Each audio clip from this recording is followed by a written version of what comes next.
I feel real good holding the microphone, standing in front of everybody. I got a clicker. I feel very empowered right now. So let's set the stage for what we're going to go over today. I was going back and forth. We want to talk about cybersecurity in space and the economic development and all that stuff. And last night I was hanging out with some of you guys, and you're like, boring. I don't want to talk about cyber in space. I want to talk about whiskey in space. I'm like, all right. Turns out they're related. We're not going to cover a lot about the cyber side of the house. We're going to be talking about different ways to mess with this stuff in orbit. So before we get into that, let's talk about me. Hey guys, how you doing? I'm Adam Anderson. There it is, baby. Go. What was the mascot? I don't remember. I don't like the name drop. So to make sure I don't, I'm just going to point out the people I don't want to talk about. So I don't want to talk about drinking whiskey with Prime Minister Tyrion talk about Baton. I don't want to talk about that. Don't want to be talking about President Santos of Colombia. Totally don't want to talk about that. He's hilarious. Talk about my buddy Richard Branson. We just hanging out on the couch together. Whatever. This happens. It was a Tuesday. The list goes on and on of people I don't want to talk about. But the reason I bring them up, because that was the trip I was on when I decided I needed to make space whiskey. The original idea was I wanted to put a moonshine distillery on the moon and use water from the moon to make the solar system's most pure moonshine ever with moon water. I then figured out how expensive that might be. And I was like, what if we did just space whiskey in orbit? That might be cooler. So yeah, that's what we're gonna dive in today. So innovation has been a part of whiskey for a very, very long time. It's part of every industry. And when you're talking about how do you actually move an industry forward in a particular direction, it's always about innovation. And those who innovate take the lead. Most people fail at innovation. They'll try it, they fail. It's very risky. That's why most people don't do it. Did you say whiskey or very risky? I actually have a DBA. I have a company called Whiskey Business because that was hilarious. Risky business, whiskey business. Yes, it's a very, very risky to try this. So the problem with innovation is that, not the problem with innovation, let's talk about the good stuff of innovation. The tools of innovation is finding out all the levers that you can pull to mess with a thing. So for cybersecurity, we're talking about brain science, we're talking about a lot of stuff because humans are involved. If you're talking about bourbon, we have a couple of different levers I'm gonna go over in a minute. And by the way, I am not an expert in bourbon. I'm not an expert in whiskey. I feel like I have no right to come up here to Kentucky and be like, let me tell you how whiskey is made, because I'm from Greenville, South Carolina. So what we're gonna be covering here is more of a collaboration. We're gonna be talking about the different ways that you innovate, the different ways that I have been successful in the past and has educated how I would approach this problem. And then we're gonna talk about space. All right, here we go. Space whiskey. Yes, this is real, and yes, we are doing this. This is a thing that is happening. A lot of AI rendering is gonna be coming your way. I was really heavy into Midjourney for a while, and then I realized, oh wait, I should probably stop doing this. I don't know who owns the images I'm actually using. So before we dive into it, I'm gonna give you a quick space overview 101 of the economy of space and where we're going. And then I'm gonna show you why doing space whiskey plugs into actually making the world a better place. So 4.9 billion, that is what the space economy was in 2021. We're expecting this thing to be closer to 2 billion by 2025. That's pretty fast with growth, right? That's pretty impressive. Problem is that it's super complicated too. And so you have all of these different parts of the space industry, all the different things that you can do, and 100% of it right now is funded by governments, right? It's either the United States government, I think India just sent somebody to the moon. It's like governments pay for it all. And as long as governments continue to pay for it, even SpaceX is being paid for by the government. It's a government contractor. So far, 100% of space companies have made $0 in profit. Remember, revenue is not the same as profit, right? So, since it's so complicated, we're trying to find businesses that will actually produce profits so that the business will actually pay for the next generation of innovation. So we're going to the government saying, please help us innovate in space. And the government keeps saying, yeah, that's great, but you got to come up with a way to commercialize whatever technology we build. And so here's an example, asteroid mining, right? This is a real thing. My buddy Chris Lewicki he was the flight engineer for 2 Mars rovers. So he put rovers on Mars. He then became the CEO of Planetary Resources, which was an asteroid mining company. And they were about to launch their first probe to go and mine an asteroid in 2018. And then things happened in 2018. There was an economic downturn and they ran out of funding. It cost them $55 million to get to the launch pad. And they weren't able to send something to space. It's a very risky business, very, very whiskey business.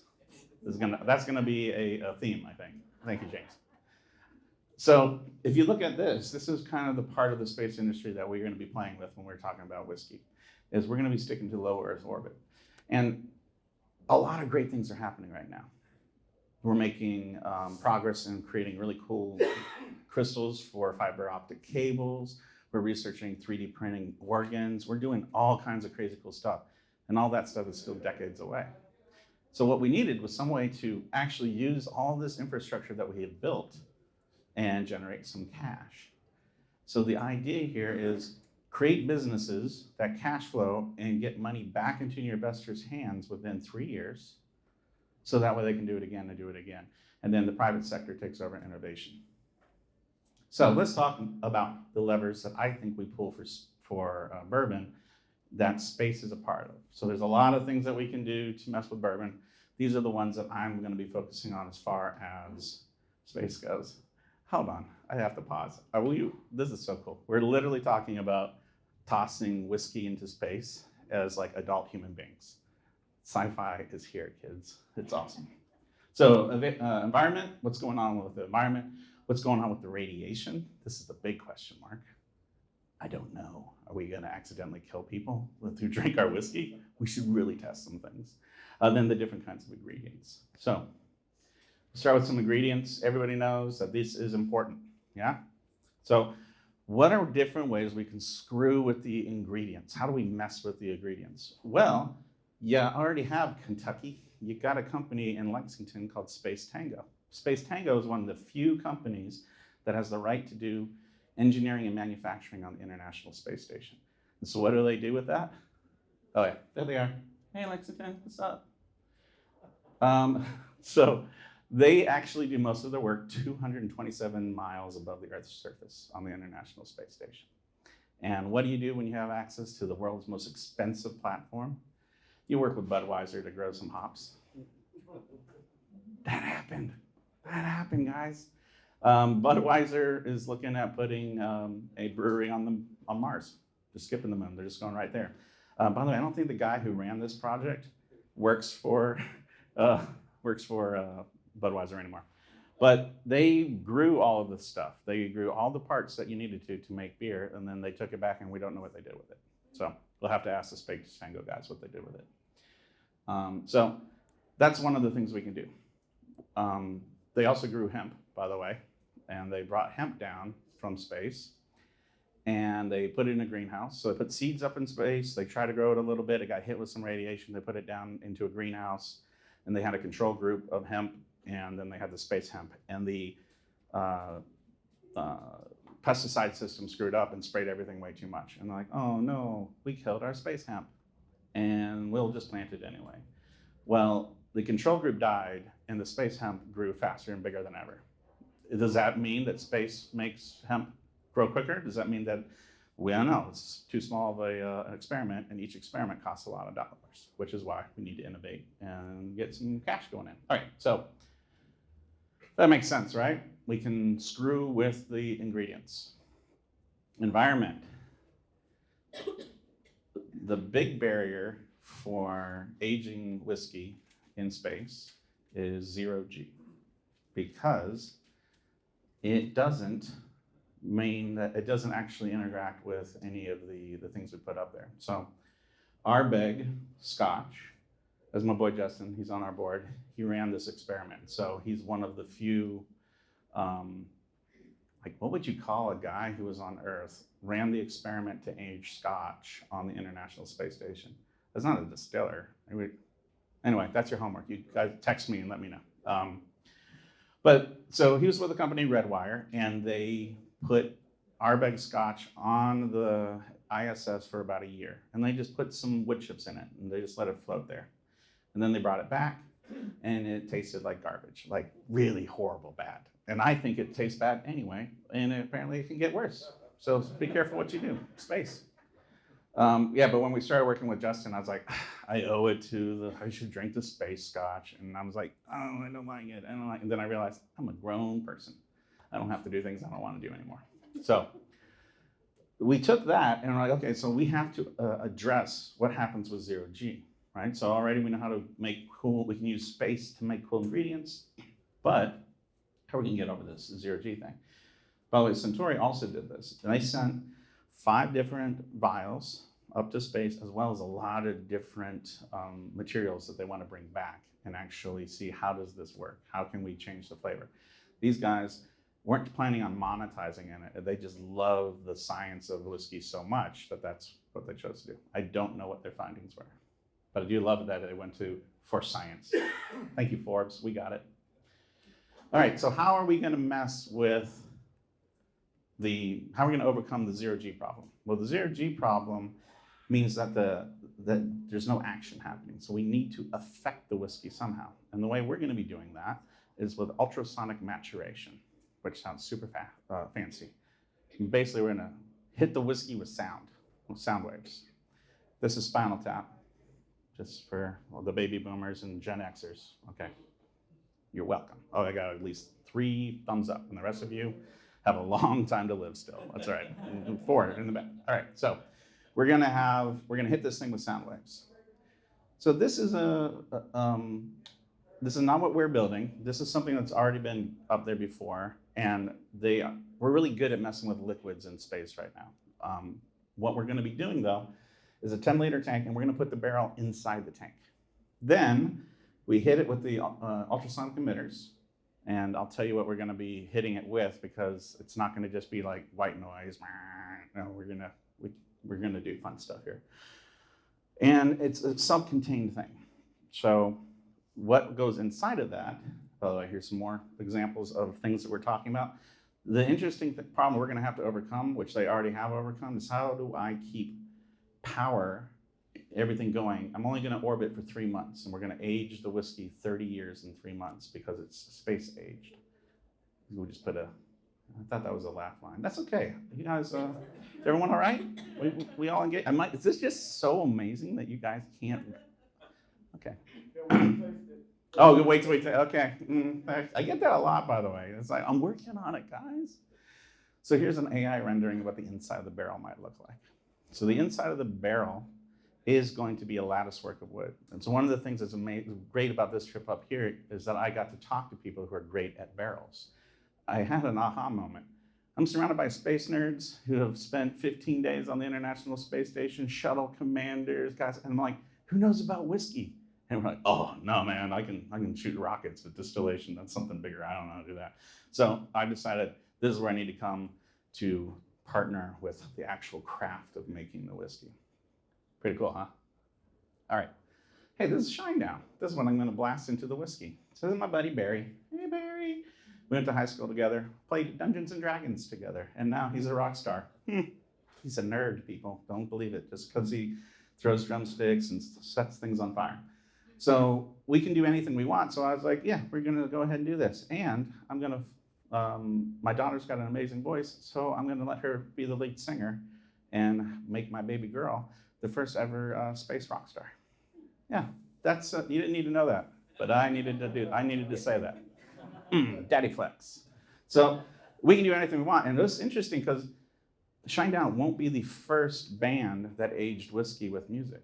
Some people put a cast in front of a giant speaker and played Metallica for a couple months, and I think it was the Black Album on repeat. And the sound waves coming from the speaker is what actually caused it to agitate and interact with the barrel. So when we go to space, often what we do is, because it's so expensive and it's such a high margin for error, we actually use things that have worked on Earth, and then we try them. We try to do little steps of innovation, not giant innovations. Okay, let's talk about radiation. Does anyone here have any kind of science background that makes them super great at radiation? Good. Well, then trust everything I'm about to tell you. Okay. The Earth is awesome. The reason the Earth is awesome is we got this thing called a magnetic shield. Thank you, Earth. And here's the mean old sun trying to, and we're safe, right? So as long as we keep things in low Earth orbit, we get a lot of the same protections. The International Space Station is at the orbit for a particular reason, because we were worried about radiation, right? So this is a graph from NASA about radiation. You get it, different heights, different things. So I'm interested in, so that's LEO, MEO, and GEO. Low Earth orbit, medium Earth orbit, and geocentral. Why did they change that? Shouldn't that be like FARO or something? I don't know. I don't name things. So you have different kind of radiation and different kind of things. So one of the things we can do when we're trying to age whiskey and figure out how we can change it is I can orbit at different levels. So if we do the exact same experiment at low Earth orbit, I'm going to get different kind of radiation, and therefore I'm going to get different kind of whiskey than if I did it at MEO. And so that's one of the ways we're going to play with it.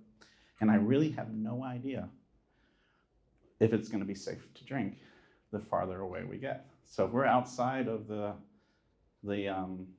magnetic field and we orbit a bit, and then we come back, we need to, we'll probably feed it to like that one kid from college who would do anything. You're like, hey, Steve, here, drink that, see what happens. No, don't do that, don't do that. But it's real science, because we're trying to go to Mars. We're trying to go far places. We need to know what happens to liquids when we go. So the beautiful thing about this is that even though we're doing something really fun and cool, we are literally moving humanity forward in our ability to live on other planets and do other things, because radiation is the thing we need to overcome in order to actually do some of the cool things that we've been talking about. That's another AI rendering. Okay, that's another cool bottle. There we go. So we can do, this is the, hold on, let me nail this. This is the time of the presentation where it's done, you guys have had your minds blown, and you have to make a decision on how you're gonna react to my talk. Now, what's appropriate is a rousing round of applause when I count to 3. That is thunderous and is almost embarrassing for me personally how much you guys react to me. I'm prepared for that. And so what we're gonna do is we're gonna count to 3. You guys are gonna respond how your heart tells you to, and there is only one right answer. And after that, I'm gonna use the video and I'm gonna cut all this shit I just said out, and it's just gonna look great. So on the count of 3, standing ovation's fine, but not recommended. You got food on your things. Okay, so 1, 2, 3. That's right, ladies and gentlemen, Space Whiskey, that's what's happening. There you go. All right, if you have questions, or if you just have fun facts that you wanna toss out there, we can do that. Yeah, anybody got a, yes? We were talking about the sound. Castle and Key down the road is actually in their warehouses. Like when people aren't in there, they blast the it's so speakers. cool. Oh, yeah. Castle and Key? Sound, yeah, Castle and Key. Or not Castle and Key, sorry. Yeah, Copper and Key. Copper and Key. Yeah. So that's it, right? You take what people are already doing, and then we say, what happens if we toss that 227 miles up? Pretty interesting. All right, so who wants to buy one? You want to know the price points? Yes, let's know. Okay, so we saw Suntory whiskey, right? And they have a 55-year-old whiskey that they sell at auction. And at auction, it goes anywhere between $800,000 to $1.2 million per 750 milliliter bottle, made on Earth. So, what do you think I can charge for my space whiskey? Well, I'm going to charge $1 million. I'm going to charge $1 million for a bottle. If collectors are going to buy this amazing whiskey on Earth from Suntory for 1.2, and I'm selling it for 1 million, sounds right, doesn't it? Can I go higher than that? Maybe. But it's going to cost between 6 million and 10 million for me to do this. It's about 100 million in revenue. Remember that profit problem we were having in the space industry? This represents around a 90% profit margin on what we're going to be doing. That's kind of like SaaS. That's like the tech stuff. The only difference is my stuff might blow up, so you might lose your money. It's literally doing space age stuff. Anybody else? Yes, sir. The handsome man with the beard. How do you go? I suggest giving first bottle to Brett Tractor, who will drink anything. Okay. Based on Van Wilder. I was interesting. Oh, all right. Okay. Yes, sir. I got a name for your distiller. Yes. It's an interstellar. Interstellar. That's okay. Justin is now Interstellar, and he will make that change on LinkedIn soon. Actually, what he's doing now is he's with a new company, and he's responsible for putting commercializing the moon. Right, this is a whole industry. $2 trillion coming up, folks, which is one of the reasons why. Well, I won't dive into workforce development, cybersecurity, and technology in the space industry unless you guys really want me to. Yes. Oh my gosh, you do! How much? What kind of time are we on? Yeah, so you have a whole 20, or you have at least 30 minutes. 30 minutes. Tell us anything you want. Oh, dang. I love that. Right, so just talk it All out. right. So I'm going to bring up a different thing and show you guys a different thing. Can I do that real quick? Are you going to? All right. Guys, you guys are so nice. All right, look at each other and don't talk because I'm doing my slide deck change. Although I like that slide. It's a good slide, right? Okay. Guardians of the Galaxy. This is a talk on workforce development for cybersecurity in the space industry that I'm giving to a couple hundred people in 2 weeks. I am going to be meme driven. The entire thing is going to be about memes. So this is a high level overview. So let's go with this. Use the force, Harry. Gandalf. Come on now, right? Yeah, I'm going to read these things to you. Guardians of this galaxy.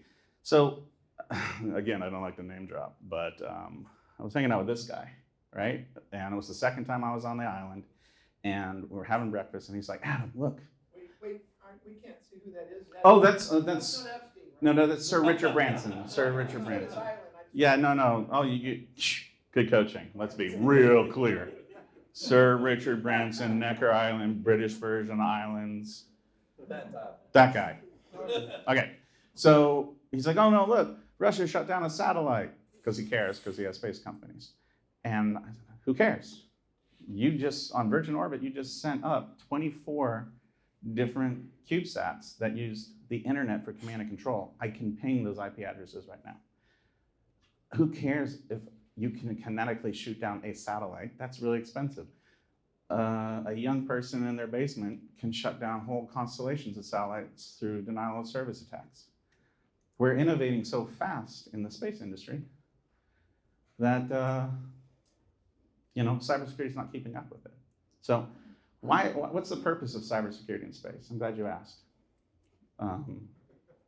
Cyber's job isn't to keep you safe. Cyber's job is to make sure the result you want to have happen from the process and system you put in place actually happens. We're here to stop people from disrupting it, not to keep you safe. That's a side effect, but the primary economic driver is make sure the factories run, make sure the trains go on time, and prevent anyone from screwing with it. And so when you go from industry to industry, I say there's a 5% rule. Cybersecurity is exactly the same from industry to industry to industry, except maybe a 5% variance. So the automotive industry has a lot of software inside of the cars that we drive. That's different than the software that's in airplanes. That's different than the So you can say it's about a 5% variance.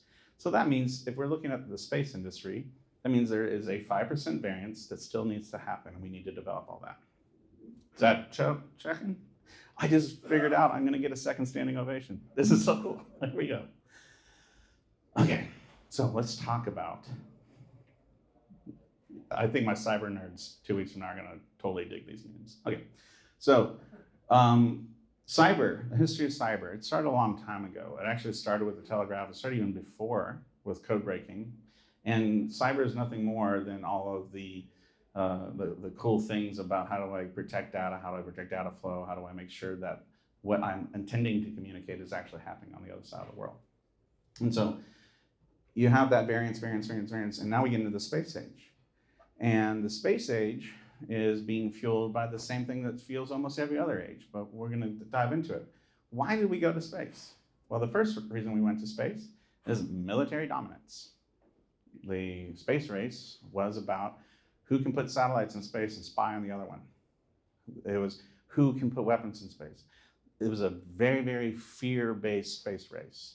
It was life or death. We had nuclear war. We had all that. I'm very glad I wasn't born in the 60s.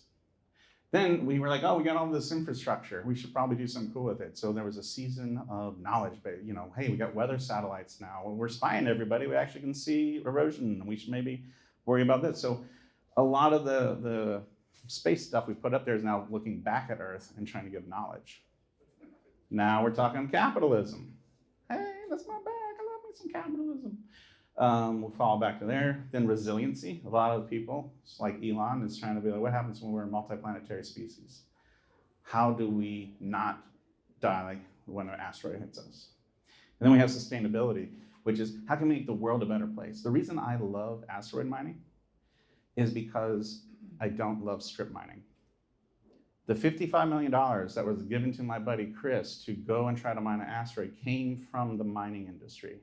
They said, we have a responsibility to bring the world the required things to build stuff, and we're tired of destroying mountains, and we're tired of it. Turns out to build a strip mine is much more expensive than to go after an asteroid once we figure this thing out. So government funded, private funded. Okay, moving on.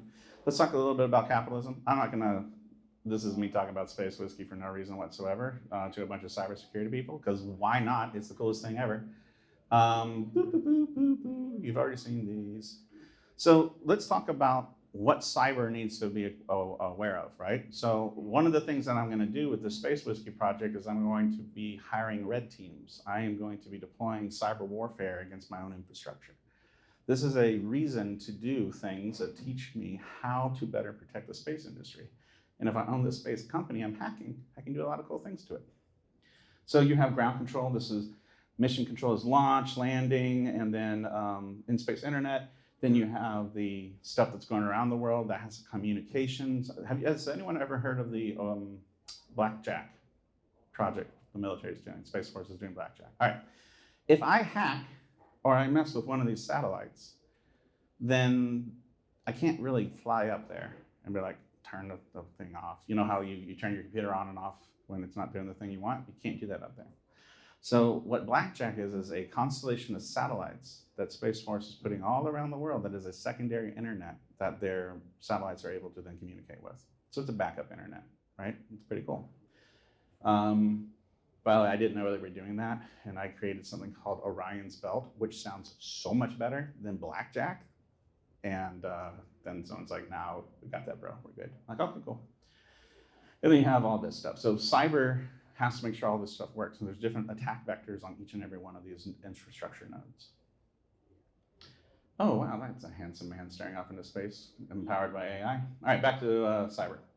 So let's talk about where the vulnerabilities in cybersecurity come from. Well, the first one is what we just talked about, that 5% variance, which is the speed of innovation. So speed of innovation is making it so that the technology far outstrips our ability to protect it. And when you're building a $2 trillion economy off of that, it's really, really important, right? Second one here is physical location. We just touched on how difficult it is to actually mess with satellites when they're not, with you, but also when they go over the poles. You will lose communication with satellites for 12 minutes at a time, depending on where they're actually in orbit, and that can be pretty dangerous. Then you've got emerging markets changing processes. That means people are doing crazy things you never thought they would do. That means, oh crap, that technology was not supposed to be used for that thing, and now all of our security policies and processes have been violated. And this means that this is a breeding ground for new vulnerabilities. Every single day that we are in the space industry and we're innovating, what we're doing is breeding all kinds of cool vulnerabilities. And we're trying to then apply old school knowledge to new age stuff, space age stuff, if I could be so bold. But, I need to land these puns better. Or we need to turn the air conditioner on.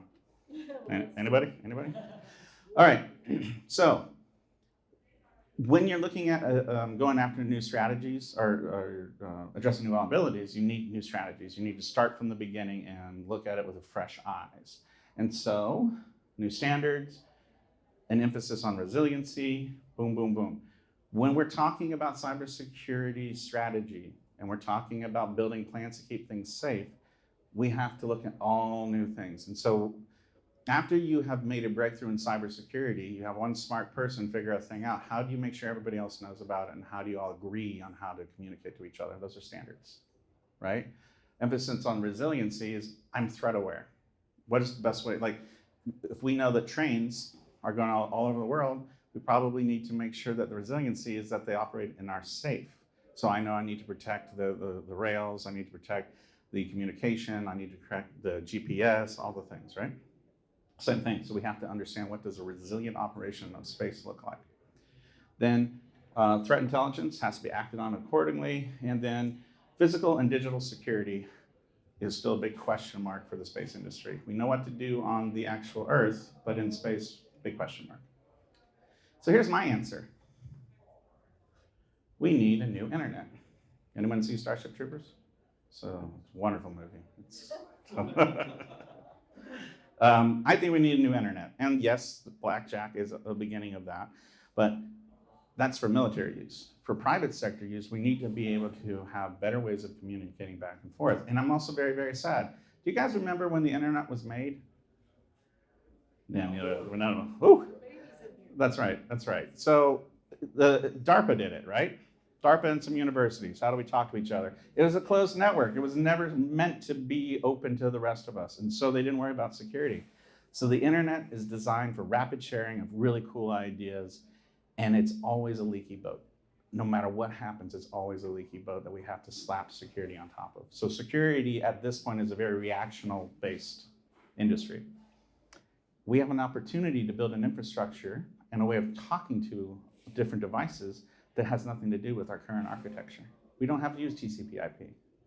Yeah, you guys didn't know I actually know this stuff, did you? Yeah. IP config/renew. Right? Yeah, they're my nerds. All right. So yeah, we have an opportunity with the space industry to fix a lot of the problems with the existing internet, and people are working on this. But I think that this is not being considered enough. That's some really cool opportunity here. All right. Gardy said this is my favorite one, by the way, so I'm going to take the time to read it to you guys because I want to hear my own voice say it. What do you call the security guards outside of Samsung? No, Guardians of the Galaxy. Get it? Because it's a Galaxy phone? Oh, come on, people. That was, zing. Okay, cool. So this is what the cybersecurity professionals of the future need to have. So now we're talking about workforce development. If we know that there's going to be organizations who are operating inside of this $2 trillion industry, they're going to need to hire cyber folks, right? So here's what they got to go. They got to know how space systems work. So there's a whole new schools that need to be created where cybersecurity people work with space people. So we were going to put a bunch of cyber nerds into the Jet Propulsion Laboratory to observe the innovations and then have space nerds and cyber nerds argue with each other. And we were going to sit in the corner and write stuff down. And then we're like, new technologies, new industries. So we need to do a little bit of that. We also have to understand the direction of the technology because we want to move away from reactional-based cybersecurity to proactive-based security. We have zero chances of that happening, by the way, because we can't do it with our current situation. I have never seen proactive security done sustainably for long. Feel free to call BS on that. Then we got to be better with humans. Right? The biggest threat facing us now is the human interaction, be it through online attacks, be it through phishing, social engineering, but also just talking to each other. A dysfunctional organization that cannot cross-function has no chance of doing complicated things. So, and then this says be Yoda, not Luke. Now what you should be asking me is, Adam, that's Star Wars, but that's Guardians of the Galaxy. That's Marvel. You shouldn't be doing your memes like this. Yeah, so I'm just crossing the streams. You guys are so polite. That's not good. All right, we're going to talk about AI in space and cyber. Ooh, I said all the buzzwords. Ding, ding, ding, ding. All right, so I have opinions. These are just my opinions, but let's talk a little bit about AI. AI is fantastic when you look at the difficulty of the automation and the complexity of the process. What we're doing now with ChatGPT and all these other things is that we're looking at the very complex process that's easy to automate. We do great with that. AI does fantastic. Or really, really complicated process with easy automation. AI does great with that. Where we're heading, where things are going to get more complex, is the criminals are going to start using AI to do more and more. And so we're going to have to do more and more. So when you're thinking about when do I put effort into AI, start with the easy stuff. And we're doing that with space already and cyber already. But then this is where all the innovation for AI, space, and cyber is coming from, is complex processes and complex automation. And then we have Skynet. Oh, dude, I totally abused the Skynet meme. This is why we're doing that. I'm going to change the meme for September 12th. Okay. Yeah, how you doing? So people are always the problem. There was a thing called the Ukraine war that's still going on. The very first couple days, there was a big old problem. Russia was on the International Space Station with a lot of other countries. And our Vladimir Putin told his cosmonauts to take the Soyuz rockets and decouple from the International Space Station and go home. That's what keeps it in orbit. So if the Russians took their ball and went home, everyone else on the International Space Station would have died by re-entry into the Earth's atmosphere. And the Russians chose not to do that. Thank you, cosmonauts. The interesting thing is that Elon couldn't keep his mouth shut. He's like, I'm launching 2 Dragons right now. So behind the scenes, there was all of this space drama during the beginnings of the Ukraine war. And this makes me sad, because for us to get really, really good at cybersecurity globally in space, we have to all cooperate. And right now, I don't believe we have a sufficient political will to actually go out and do this. So we have the United Nations, we got Interpol. We tried to set up a cyber court a couple years ago, and we're like, we can make the world a better place by handling cyber law, and trying to get all of these giant countries to agree on what the law should be. Made me very sad, and that's why I'm making whiskey. So this is complicated, and we're never going to get there. We're never going to get to the point in my lifetime where the entire world agrees on a thing. Oh, is that true? We will not agree on anything? No, that's true. Okay, cool. All right, but I still feel like we're going to figure it out. I feel like we're going to go far enough ahead that we're still going to make progress on it, because it's not pass or fail with cybersecurity. It's levels of maturity. Everybody knows maturity models, right? So the same thing is going to be true here. Your level of resiliency is going to be based off of how well we can execute some of this stuff. So just a quick review here. The emerging markets that we need to be taking a closer look on is military, engaging market, space tourism, international cooperation, and research. And you'll have all of this stuff generating the revenue for that $2 trillion economy. And we're still going to have to figure out, even though we're going to be ill-equipped, we won't have the resources we need. And just like everything else in cybersecurity, and every single time a cyber person gets involved, we're going to have to do the best we can.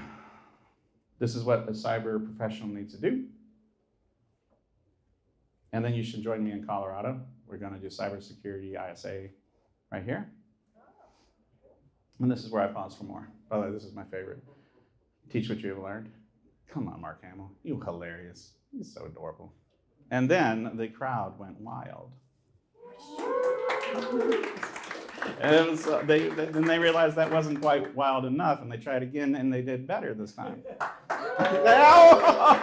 Oh my goodness. Don, this has been great. Thanks for letting me play with your friends.